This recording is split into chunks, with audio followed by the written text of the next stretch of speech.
Luto na po yung talong. At ngayon naman ay ang walang kamatayang kamote. Yan naman po ang ating iluluto. Kulay yellow po itong kamote na to. Nabili ko sa palengke kanina.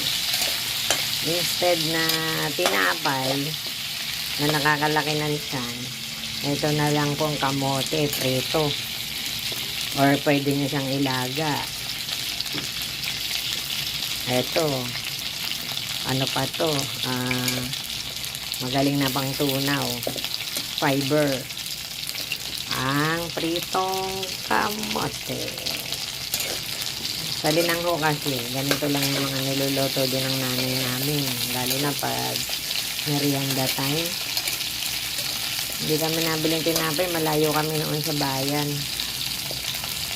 Kaya kami kukuha lang sa bukid ng kamote. Ang tawag sa amin, dukal.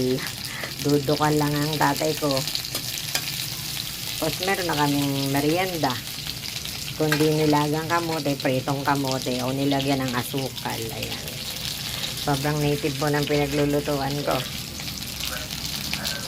Kalandi uling. Sana po ay nasiyahan kayo sa aking vlog for today. Na ako po ay nagluluto kanina pa. Yan. Thank you viewers for everybody na walang sawang sumusubaybay po sa aking mga reels. Hayaan nyo po, nandyan lang naman tayo parati. Nagbibigay sa inyo ng inspiration sa buhay at sana ay meron kayong matutunan. Instead na tinapay po, ito na lang po, pritong kamote. Ayan, mas maganda pa sa katawan natin. Yun lang po, bye-bye. At sabi nga nung nanay ni Miguel, ay, okay na to. Okay na tong kamote nito.